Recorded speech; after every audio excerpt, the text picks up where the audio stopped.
Hi friends, ఈరోజు మన ఛానల్లో ఎంతో క్రిస్పీ చెకోడీలు తయారు చేసుకుందాం.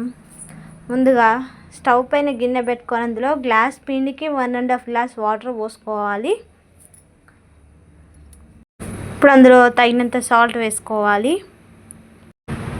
సాల్ట్ వేసుకున్న తర్వాత ఇందులో కొంచెం ఓమా జీలకర్ర కూడా వేసుకోవచ్చు. నేనైతే పెసరపప్పు వేసిన, 1 స్పూన్ పెసరపప్పు, కొద్దిగా టేస్ట్కి లైట్గా కారం కూడా వేసుకోవాలి. నేనైతే కొంచెం లైట్గా వేసిన కారం, మీరు కొంచెం ఎక్కువ వేసుకోవచ్చు. కొంచెం తినే సోడా కొద్దిగా వేసుకోవాలి. సోడా వేసుకోవడం వల్ల మంచిగా పొంగుతాయి. ఇప్పుడు ఈ నీళ్ళని బాగా మరిగించుకోవాలి. బాగా మరుగుతున్నప్పుడు మనం 1 గ్లాస్ పిండిని అయితే రెడీ పెట్టుకోవాలి. ఫస్టే నీళ్ళు బాగా మరిగినాక స్టవ్ సిమ్లో పెట్టుకొని మనం పిండి అనేది అందులో స్లోగా వేసుకుంటూ కలుపుకుంటూ ఉండాలి. ఇలా చూపిస్తున్న విధంగా స్లోగా కలుపుకోవాలి. మొత్తం ఉండకుండా మంచిగా కలుపుకోవాలి. ఇలా బాగా లో ఫ్లేమ్లో పెట్టుకొని బాగా కలుపుకోవాలి.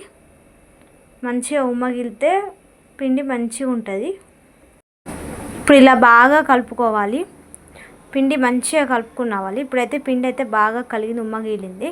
తర్వాత మనం ఒక బేషన్లో ఈ కలుపుకున్న పిండి అంతా వేసుకోవాలి. కొంచెం గోరువెచ్చగా ఉన్నాక వేసి ఇలా చపాతీ పిండిలా కలుపుకోవాలి.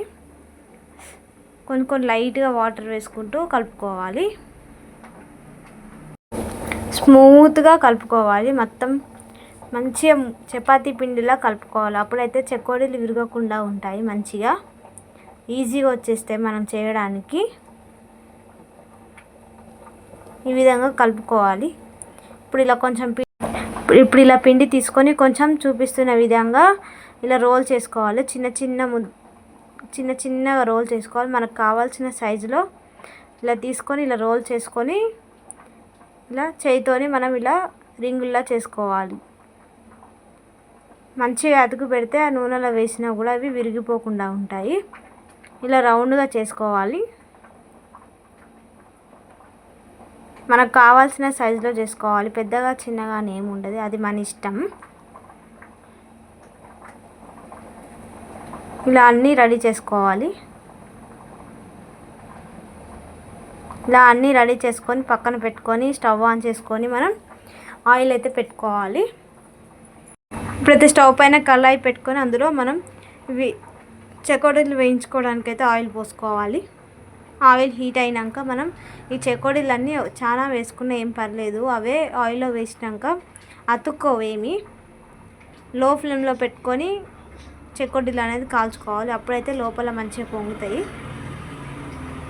ఇలా మంచిగా అవి వేయంగానే మంచిగా పొంగాలి. ఇలా ఇవి కాలినాయని మనకి ఎలా తెలుస్తుంది అంటే, ఇవన్నీ బాగా ఫ్రై అయితే మనకి నూనె మీద ఈ చెకోడీలు అనేవి ఇలా తేలుతాయి. ఇలా తేలినప్పుడు మనకి చెకోడీలు అనేవి మంచిగా కాలినట్టు అర్థమవుతుంది.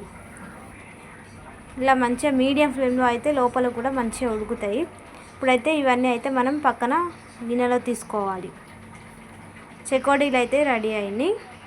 ఎంతో క్రిస్పీ చెకోడీస్ అయితే రెడీ అయినాయి. పిల్లలకి స్నాక్స్ అయితే ఇంకా బాగుంటుంది. Thanks for watching my channel.